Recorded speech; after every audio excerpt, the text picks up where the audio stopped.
Growing up is hard. The pressure to drink and take drugs is intense and sometimes dangerous. One group of kids has found an extreme way to just say no. They're called straight edge, and they're everywhere, challenging mainstream culture with a mixture of abstinence and vigilance.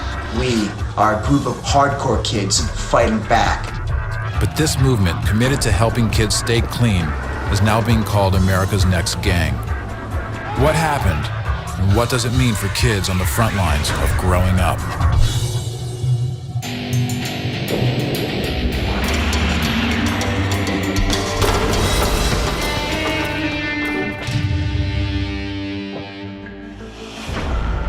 You're an American high school student. Chances are you've tried alcohol, cigarettes, drugs. You're not alone. 80% of high schoolers have tried alcohol. 70% have smoked cigarettes. And almost half have used some sort of illegal drug. It's a youth epidemic, but you have a choice. You can join Straight Edge, a movement built around 3 simple rules. Don't drink, don't smoke, and don't do drugs. Straight edge is everywhere. It's in every small town, it's in every city, it's everywhere. I think straight edge is a reaction to a perceived out of control world. It's them taking a stand against a culture that they feel is shoving drugs and alcohol and tobacco products down their throats. In schools and neighborhoods around America, Straight Edge has become something more. A community, a way of life, and to some, a militant-styled menace. What is Straight Edge? And what does it mean for kids today?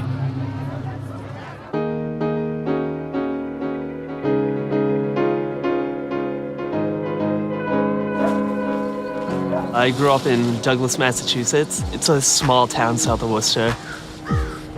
My graduating class was like 78 people. Come on. Because the way I look, like, it's different than what's expected of people normally. So that just by the way I look, people are gonna be like, oh, you're different. People, they don't get why you don't want to drink, why you don't want to smoke, why you don't want to be like everyone else. Pat Crane, a 19-year-old college student in Massachusetts, has made what he calls a positive choice for his life, and he is doing it with a group. Together, these friends help one another resist the drugs and alcohol that have become an accepted norm of growing up. I was at school last year, and like the whole first week, it was like kids just like sitting there drinking in their rooms. Like I'd walk in, like try and hang out, and people would just like stare at me. I used to do drugs in high school. I was pretty heavy into it. I used to like deal drugs and stuff. And then I found Straight Edge, and I'm a completely different person. This tight-knit group is how they each found and keep their straight edge beliefs. But they are not alone. They belong to a worldwide movement whose numbers have never been counted. Today, the movement is gathering outside Boston. It's a sort of unofficial straight edge holiday called Edge Day. Edge Day is just celebrating the edge at this time every year, being proud of who you are. This celebration happens without most of the usual paraphernalia of a party. That's what makes it straight edge. And all you have to do to join is claim your affiliation. There's no straight edge recruitment office or membership list. You can't look up straight edge in the yellow pages and then find your local chapter and pay your dues and suddenly you're straight edge. But to be involved, really all you have to do is make that claim, and make that claim for life. In this world, codes and signs have big meanings. For straight edge, it's the X. A simple, singular icon. What began as a way of identifying underage kids at shows has become a mark of pride for straight edge. At Edgefest, it's all about the X. Check, check! Everybody, we are first!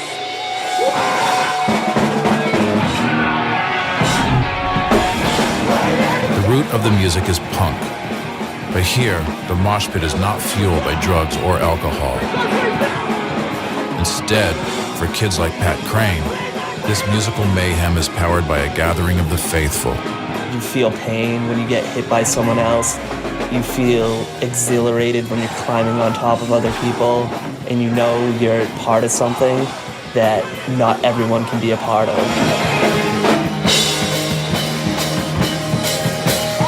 This is where the message of straight edge gets spread, making it like a kind of hardcore revival meeting.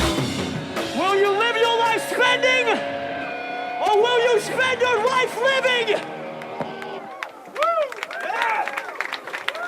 This here, all of this, all these bands, this is something more than just music. This is something real that can actually change your life. This is something inside!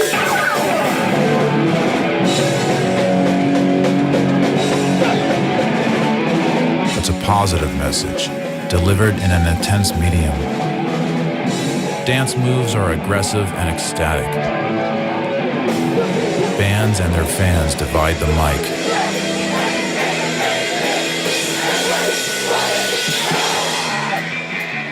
Most of all, it's a place to release the pressures of being young. It's a positive way to get out your violence, get out your feelings. You're not in your normal phase of mind. You're just having fun. You're letting everything out. It's good. I'd probably be crazy if I didn't go to shows.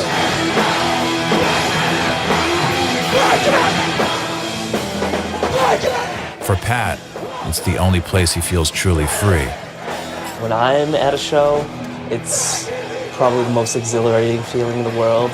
I take out all my frustration and everything I'm like mad at. That's where I deal with my problems, and that's how I deal with them.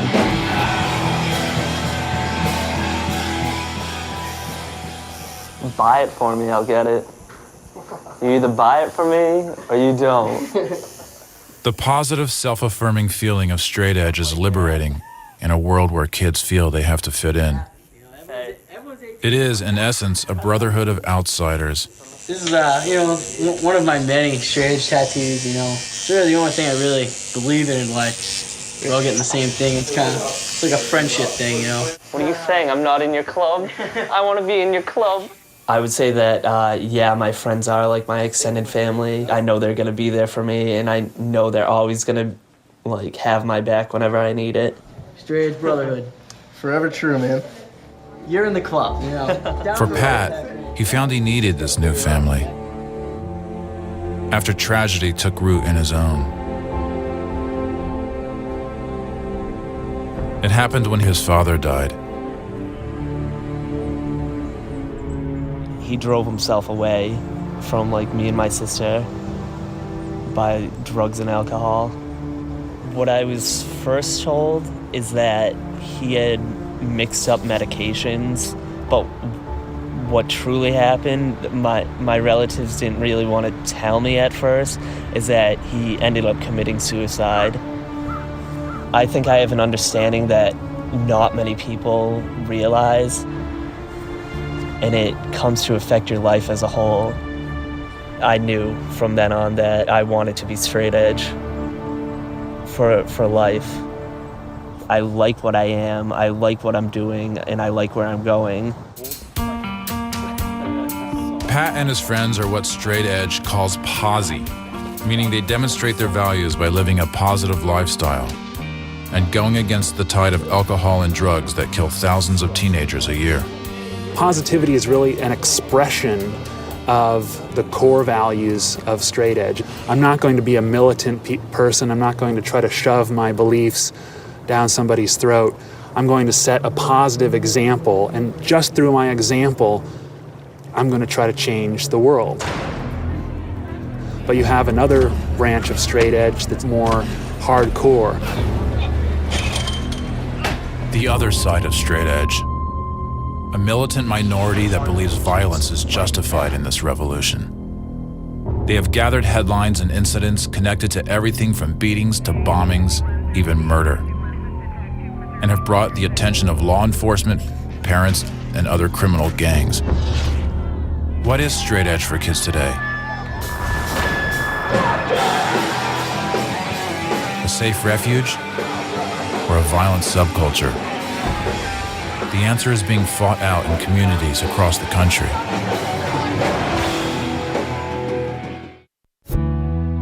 At Boston's Northeastern University, a group of straight-edge college kids are gathering for a weekly meeting. They call themselves Hammered, and they are a campus-wide organization that provides alternative ways to have fun without getting drunk. We've got a meeting on Monday, and then the next Monday, then maybe we could do paintball next Thursday. And I would like to try to do a ski trip sometime too. I've been wanting to do that.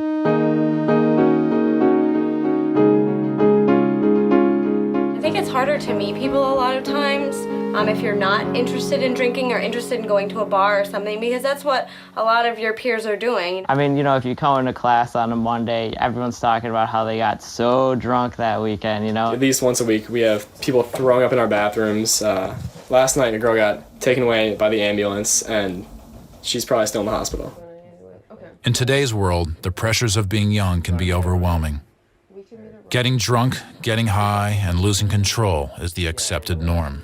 This is just ridiculous to have it be a normal, like, standard for everyday kind of, I don't know, activity when it shouldn't be that way. Your focus could be on so many other things. It's definitely like the social pressures are there, and you do feel like you're giving something up, but at the end of the day, I feel like I made the right choice for myself. It's nice to have somewhere to go when you're not drinking, you're not pressured. It's just nice to have a safe zone, which is what Hammered, I think, is. Hammered is taking a different route. While other kids are out drinking, Hammered plans activities to provide a cleaner way of having fun. Movie nights, hockey games, and wiffle ball, amongst others. But tonight, they're going old school. Tonight we're going bowling at Sacco's. Gonna do some can open bowling. What do you guys want to do for teams? You're four. There you go. You know, I wanted to start something new, and that's why I started Hammered, the show. Hammered was founded at Northeastern University by Ken Procaccianti. As it stands right now, in the youth culture, there really is no decision. It's either drink and do drugs and be accepted, or don't and feel alienated. So I came up with an idea for an organization called Hammered that would showcase people that were having fun and just happened to be doing it without drugs or alcohol. For each of them, straight edge has been a safe refuge, a place where they could still be cool, but do it on their own terms. Hammered as an organization has ambitions to spread to other colleges. It wants to be a new alternative, not just for straight edge, but for kids across America. The straight edge movement has drawn legions of mostly boys to its anti-drug and alcohol message. But to understand where it's headed, you have to look at where it came from. In the 1950s, post-war migration to the suburbs created comfortable middle-class communities whose values were conservative, stable, and square. Rebellion was almost inevitable. In the 1960s, a counterculture youth rejected their parents' values both politically and recreationally. It became an era of experimentation, especially with drugs. And you were either part of the revolution or you weren't. Drag it, man. Try anything once. Shake this square world and blast off for Kicksville. But the party would take its toll, and soon some kids wanted to try something else. In the 1980s, straight edge emerged as an appealing fusion of self-control and in-your-face protest. Yet it began by accident, from a single lyric by the band Minor Threat in 1981. The song, a declaration of an individual choice, lasted 45 seconds, but generations to follow would take it and make it their own. Straight edge really did emerge from one song that set out the values of straight edge, but it wasn't ever intended to be a movement. It must have tapped into something that was going on in our culture at the time, but it's contradictory in the sense that these kids are rebelling by living out what every middle-class parent's dreams are, in a sense, for their children. Inadvertently, a movement had begun, giving rise to a subculture. And almost inevitably, a militant arm emerged, in part because of the man behind this mask. We are a group of artists, ups, punk rockers, skaters, hardcore kids fighting back. We are your children raised on Ritalin and Prozac, biting the hand that's reared us.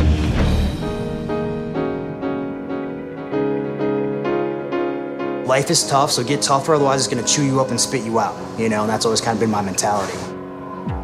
His name, Elgin James, and in the early 90s, his stomping ground was Boston, Massachusetts. Elgin became straight edge at 13, rebelling against his adoptive parents, who were 60s activists and pot smokers. By 17, he had run away and was living homeless in Boston. Straight edge kept him off drugs, but it also became a means of survival. So lived right here, right on that second story up there. No heat, no hot water, no electricity.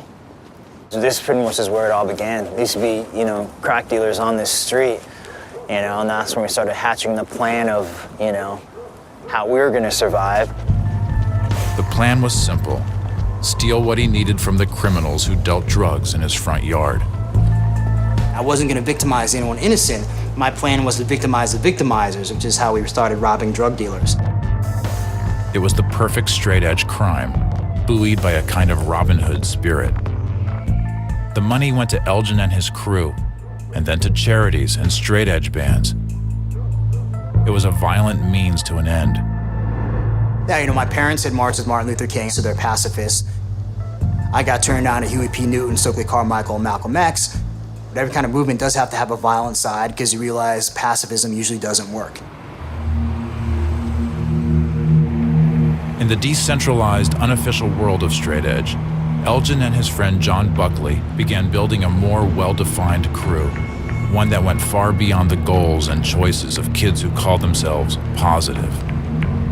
They gave this new harder edge its own name, FSU. FSU stands for Friends Stand United, Forever Stand United, but it originally started as F*** It Up. I wanted to be involved in a straight edge that had balls to it, which is hard as nails. It wasn't posy, it wasn't about community in the sense of like live and let live, it was you're an army. This new straight edge army moved in on Boston's youth battleground, Lansdowne Street, where Elgin and John worked as bouncers at a club, and drugs, alcohol, and wild partying was the norm. So this is where we came to do the cleaning up. Basically, we were the ones that kept the sons and daughters safe, keeping the drugs out of the clubs. For straight-edge vigilantes, they were in the perfect position, beating up drunk kids and punishing the drug pushers. That's where many, you know, a drug dealer coming in, chances are he's gonna come on our radar all of a sudden, like, okay, that guy's got something up. We're gonna follow that guy into the bathroom. We're gonna smash his face into the porcelain toilet bowl. We're gonna empty out the drugs out of his pockets and flush them, and then we're gonna take his big bowl of, roll of cash. And then that's probably gonna last time you're gonna see the guy. There are two ways of doing things.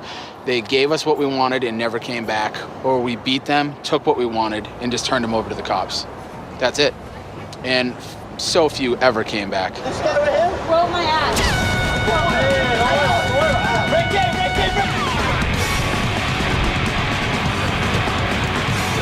The furor on Lansdowne Street was captured in a video called Boston Beatdown.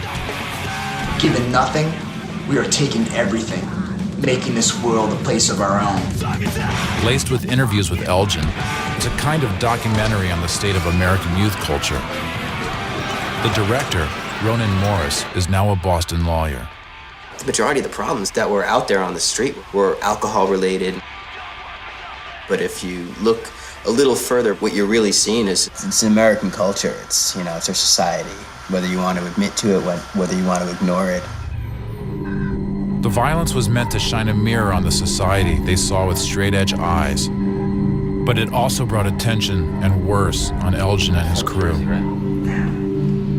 People call FSU a gang or say that, like I'm a gang member, like a violent thug. Like we don't deal drugs, we don't do drive-by shootings. It's basically just a group of kids looking out for each other and watching out for each other. That's just us in front of the rat years and years ago. A couple of them are in jail. and there are brothers that both passed away. Within exactly 2 weeks from one another. Yeah. I can't believe that a lot of us are alive is what it comes down to. And that's horrible for those of us that have passed away. But for a lot of it mostly comes down to like, wow, most of us should be dead. For Elgin, it was time to move on. I've done my time, I've done my thing. I gave a couple decades to this. And I'm still straight edge, still will always be straight edge. I'm not gonna kick in the door of a crack house anymore. My time with that is done. Elgin moved to Hollywood, and John started a poetry press. But what they started in Boston wouldn't just go away. The militant side had taken hold, and it was heading off to new battlegrounds. Looking back on it with 20/20 vision, yeah, it probably was eventual that somebody was going to end up getting killed. Its darkest hour was ahead. In the suburbs of Salt Lake City, not everything is what it seems.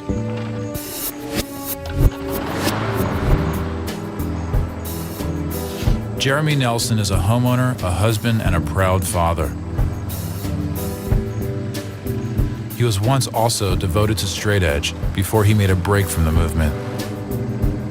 I was straight edge for, the majority of my childhood. I wasn't going to be like my father, and he did things like drinking and drugs and smoking and all those things.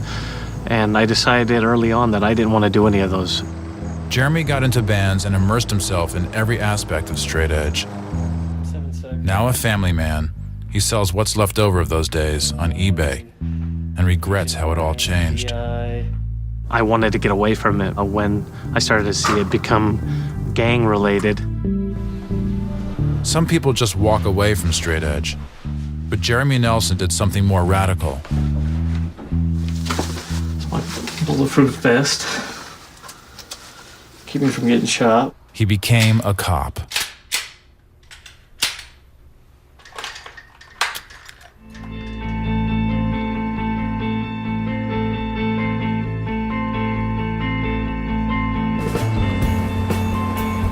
Jeremy's inside knowledge gets put to use every day, tracking gang activity.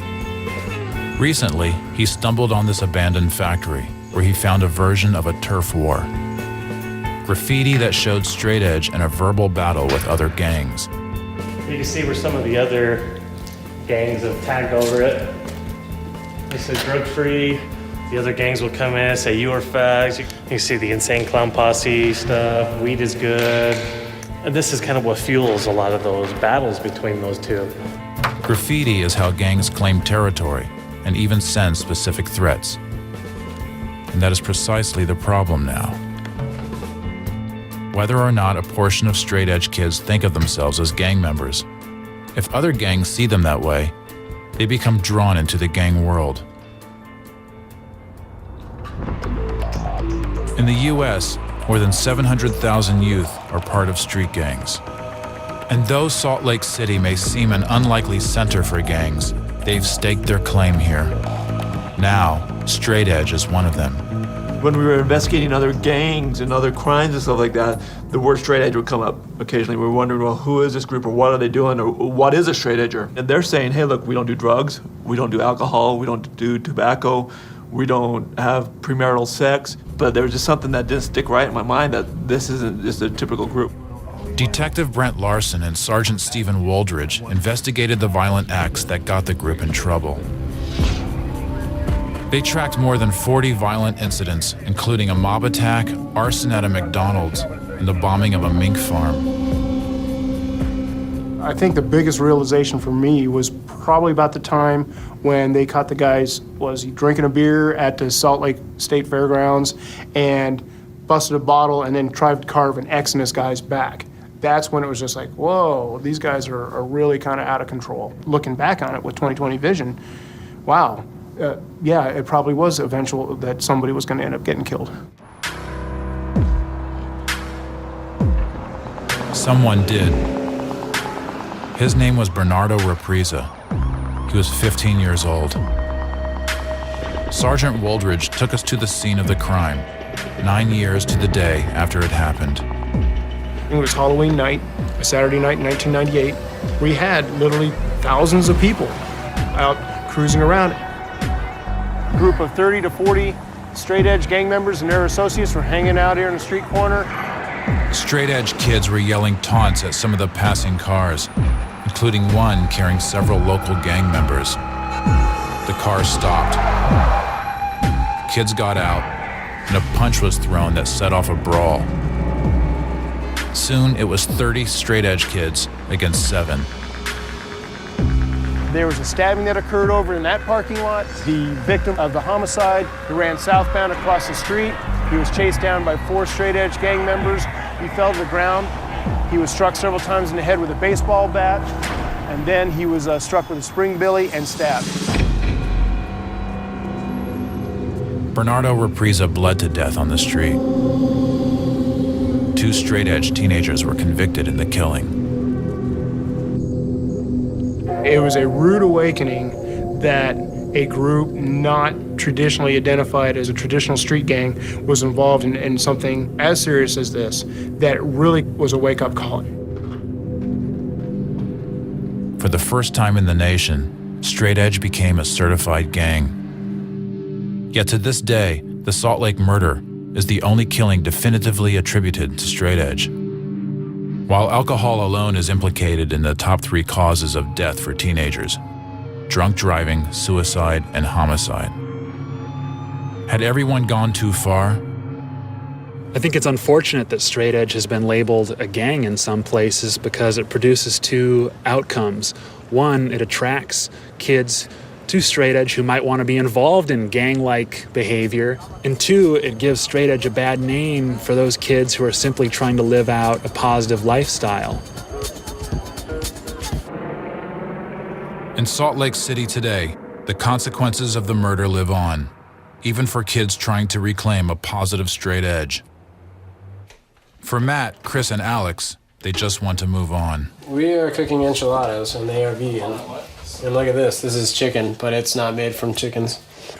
They are part of a large vegan straight edge movement, meaning that in addition to no drugs or alcohol, they also don't eat meat or dairy.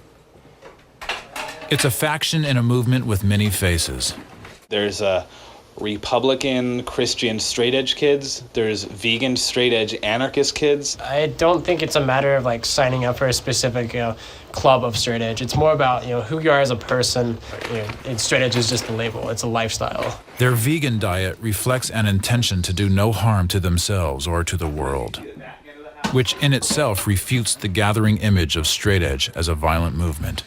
The people who have that perception are people who've been misled by sensationalist news stories that focus on crews, fights, drama, things that have absolutely nothing to do with us. Matt, Chris, and Alex live their beliefs. They are anarchists who try to live outside the system. They squat in this abandoned building, avoid using money, and live off the grid.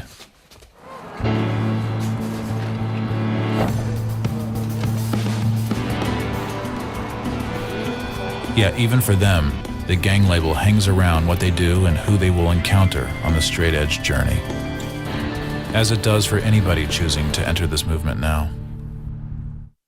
Straight edge was now caught squarely between its positive and militant sides, and the battle over whether it really deserves to be a gang moved to new fronts. Reed High School, Sparks, Nevada. According to its authorities, this suburban district school has become an epicenter of straight edge and the violence that now gathers around it. The halls here are like schools all across the country, but more heavily guarded.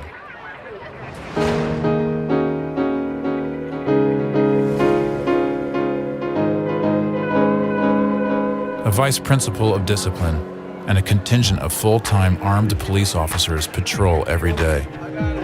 Because we've had some shootings, you're looking at Columbine, you're looking at Virginia Tech, where you're seeing fatalities, that's a little scary.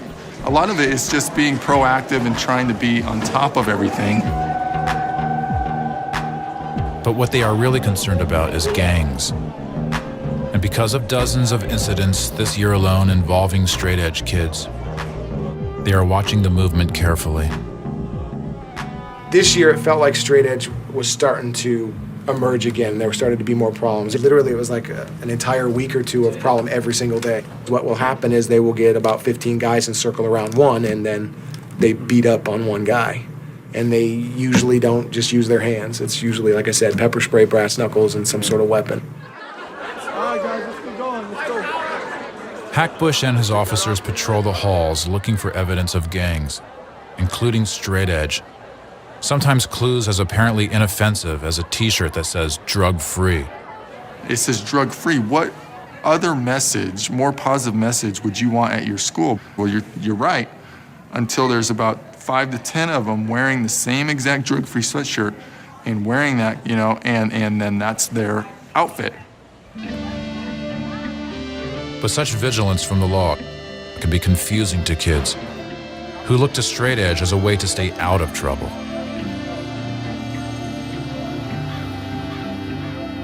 On a quaint suburban street in Sparks, Zeke looks like an ordinary kid.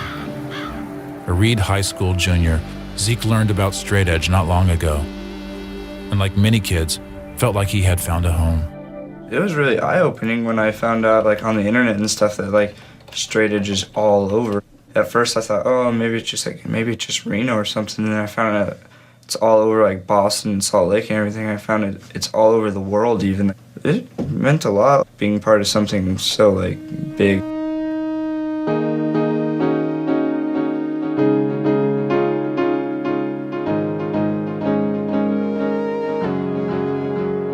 Well, he's always been a little rebel. I guess not a bad rebel, but he's never been a mainstream kid because he thinks for himself. Annette, who doesn't abstain from alcohol and tobacco, had to raise Zeke on her own after Zeke's father died. Well, he's like your typical teenager because he goes to school and he has friends and doesn't want to clean his room. But on the other side, he's not typical because he's made these choices to not drink and do drugs and not poison his body. Annette, as with many parents, is caught between what seems like a good choice for her kid and the reputation she hears about from Reed High School. I worry that someone would come to him and try and recruit him to another level. I hope that I've educated him, not to fall in with the wrong people. I'm a smart person. I know how to say no. I know the right path for myself. Zeke's commitment means making choices about his identity and his friends. But in the current environment of Reno, Nevada, those choices can pull one into an unintended conflict. Reno is the new front line for straight edge and for law enforcement, schools, and parents, trying to figure out where the movement is headed.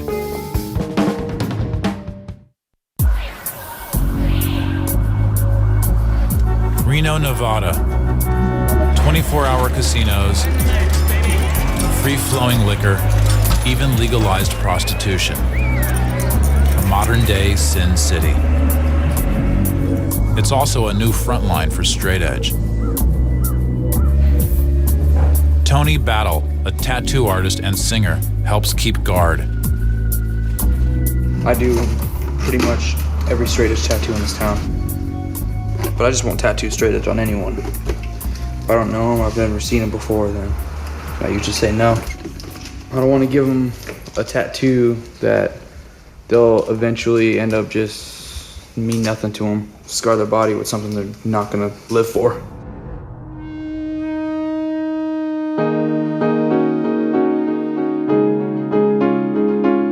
Tattoos have been a mark of rebellion and initiation across history and cultures. The same is true for straight edge. Bryant, Tony's 19-year-old co-band member, is getting his latest mark of straight edge commitment. Like many, he found straight edge at Reed High School. And like others, his parents didn't care for it. I found out about straight edge actually right before my freshman year at Reed. And then when I started going to Reed, I met more people that were also straight edge. When I turned 18, got tattooed, and my mom kicked me out. Bryant joined and moved in with Tony's band, AFB, armed for battle. They're as tight as a group gets. Well, we live together, we eat together, we tour together, we hang out together every day. We're probably closer than other families. But it is precisely this brand of brotherhood, along with the music, the ink, and the outsider stance, that makes the Reno community look at Straight Edge as its fastest growing gang. Give it a nice tape job. Especially the city police. Police have suspicion to pull you over for anything, they will. And if they find out or even think that you're straight edge, they'll put you on gang file. I had a straight edge sticker on my truck, and they put me on gang file just because I had a sticker on my truck. While police and maybe other people as well are trying to waste their time on us, there's other types of crime being committed, drug abuse, alcohol abuse, and everything, but somehow we're the bad guys. What about the drunk driver out there, that's not being pulled over by any police officers? What about those guys? Yeah, this is a belief and a lifestyle. It's not a gang whatsoever. I don't even know why they consider us a gang. That's a question they may not get to answer for themselves.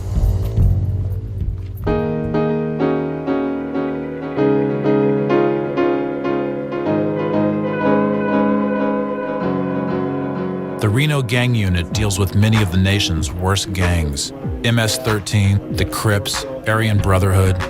America has more than 21,000 gangs. We had Joker from MS was in there. But should Straight Edge be one of them? And if so, what are they capable of? It's a question they are still trying to figure out.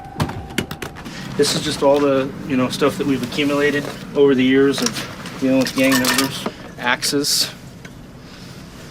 The brass knuckles are really the big thing with Straight Edge to use in their fights. They started out with just, simple adolescent fights, meeting in a park and, just fighting. Where we actually started to get concerned is when they started doing the 6-on-1, where they would 6 Straight Edge guys and they would ambush a kid. Then, in 2005, an incident occurred that scared the police into paying attention. In a parking lot monitored by security cameras, a particularly gang-like fight broke out between a group of straight-edge kids and some high-school kids.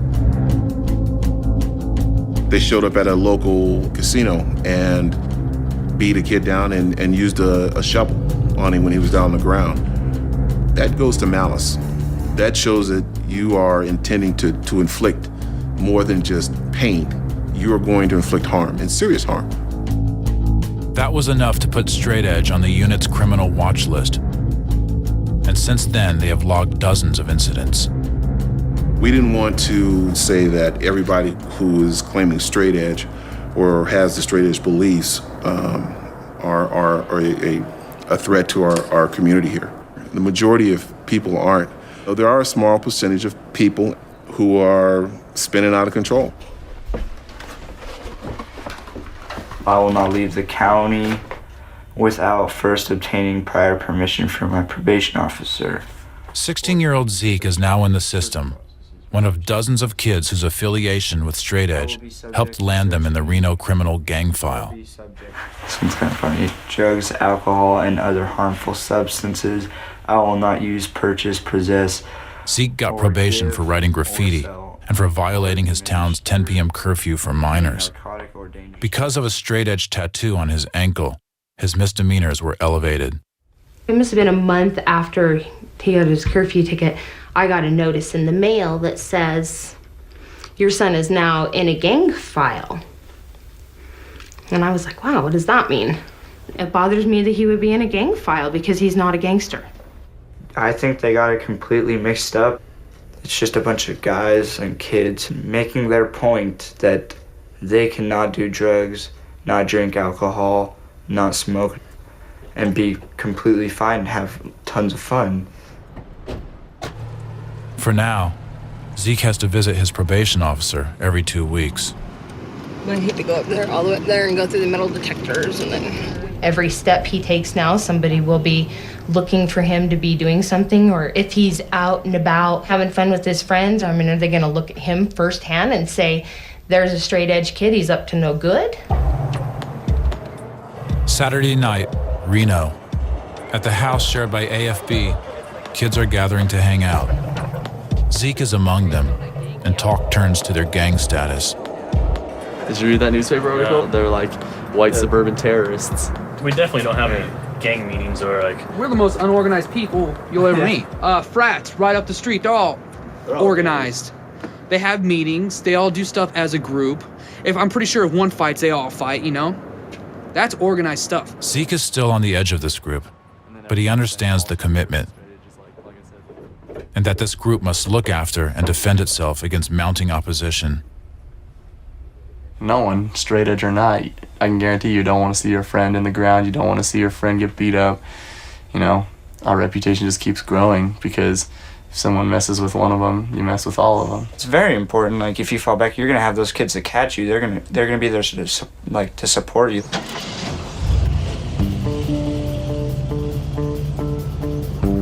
Tonight, like lots of kids around the country, they're passing the time cruising their town streets. Nevada has ranked the nation's most dangerous state in America 4 years running, much of it related to drugs and alcohol. It's a fact that straight-edge kids see as typical of what they're up against. Reno is known for gambling. Dead. Second highest suicide rate. A lot of drugs are done in the city. There's a lot of methamphetamine in the making. Every bad drug that you can think of is there. Reno's gang unit patrols are well aware of this. Officers Pat Blass and Mike Salerno cruise the same streets. It's a crossroads town, you know? But now, they also have to keep an eye on anyone who claims straight edge. It's validated as a gang, and often seems to act like one. Straight edge, although it is a great concept and it's a great movement and the ideals are good, you do have fanatics that take it too far. They engage in criminal activity like any other gang would, but they feel that they're righteous, and that's where it becomes convoluted. The cops accuse us of being violent people, but it's like our reputation grows out of defense for each other. It didn't start out like that. If someone's messing with one of our friends, you know, we don't want that to happen. Just like we're there for each other no matter what. You have to defend yourself. Like there's only so much one person can take, and sooner or later you end up defending yourself. In Reno, as cops and straight-edge kids circle each other, the question remains: how far will straight edge go in defense of its principles?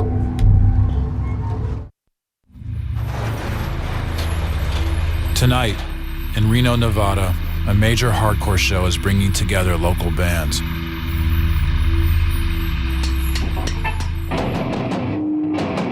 This is where bands like AFB, Armed for Battle, get to spread their ethos, one reflected in their name.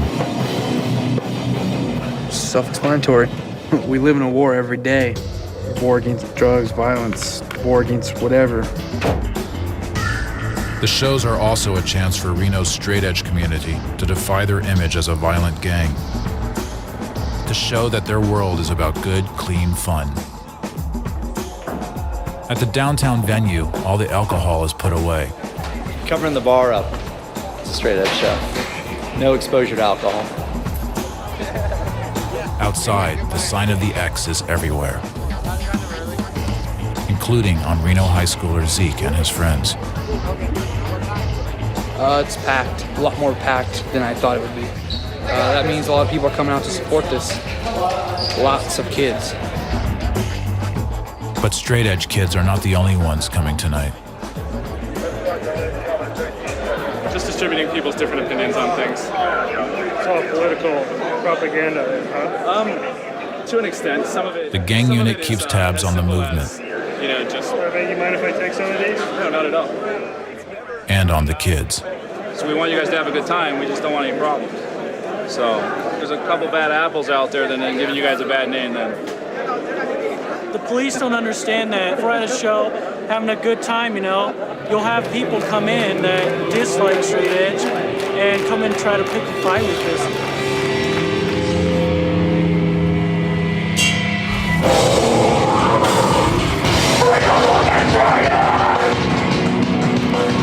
Out here in Reno, the shows are more aggressive. dance moves look like martial arts, and kids hide behind hockey masks, in part to protect their faces. Blood is drawn, but it's an accident, a casualty of the rough and tumble hardcore dance moves. Outside, more gang unit officers have shown up, including Sergeant Frazier. We just got a report. A young lady called and said she was being harassed by 5 females out in front of the business. These kids have been so well behaved all night. It's not, I mean, good. They're very in their element. Inside, the crowd gets unruly, but it's just for play. Part of the state of emotional release. Oh, yeah. It's been a good night for everyone. But is it good enough to make the Reno community reconsider the straight edge gang label? Will kids like Zeke be able to pursue their straight edge beliefs peacefully? Or will they emerge as violent antagonists in American youth culture?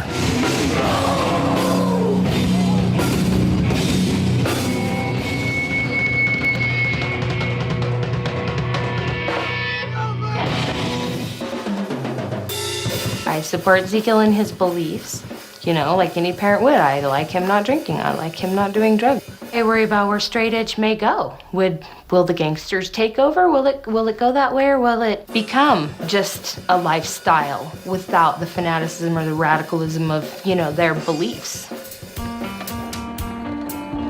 For Zeke, the commitment is something you can never back down from.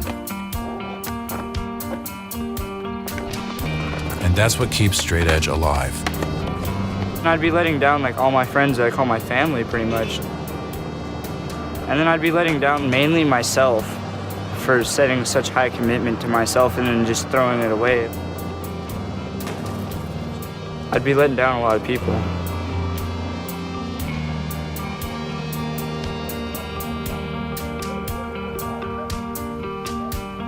But the real future of straight edge will depend on who will choose to claim this identity. It may be in the hands of kids like Adam, Pierre, and Alex, 8th graders who live in suburban Boston. Kind of the three amigos. Just knowing that like you are the future of straight edge and it's up to you to like carry on the values and traditions. It's a pretty cool responsibility.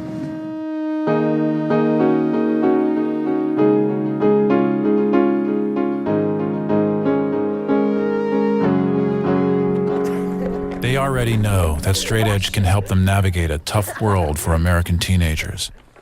A world in which the average age a boy takes his first drink is 11. I've experienced alcohol, smoked cigarettes for like 2 years, chain smoking, marijuana, got in trouble with the police from it, smoked it a lot. I've experienced all of that, and I've come from that and want to change, you know? This is how I lived my life. No mercy for my enemies, no mercy for their souls. And then this is the chorus. This is how I live my life. No hesitation, no delay. And it's definitely something to mosh to. Yeah. This is how I live my life. No mercy for my enemies, no mercy for their souls. There's two sides of a straight edge, like the militant side and the positive side. The positive side's kind of like, it's a choice, you know. It's just, that's all it is. It's just a choice.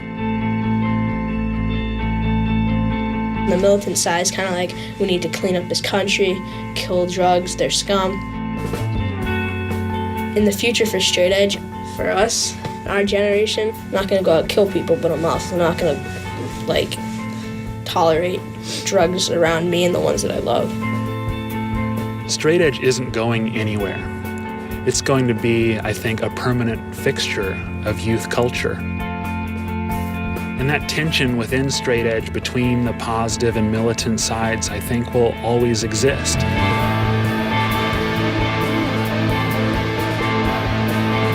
I think the problem with the struggle for the soul of what straight edge is or might be is that there's no answer. You know, it means something different to every single person. All we really have in common are the words, straight edge. Just how straight edge kids define those words will determine if they will be just another problem or be part of the solution for kids facing an already challenging world. Boston straight edge, Massachusetts straight edge, you guys are the best. Hardcore, you were the best. You saved my life. Happy Edge Day!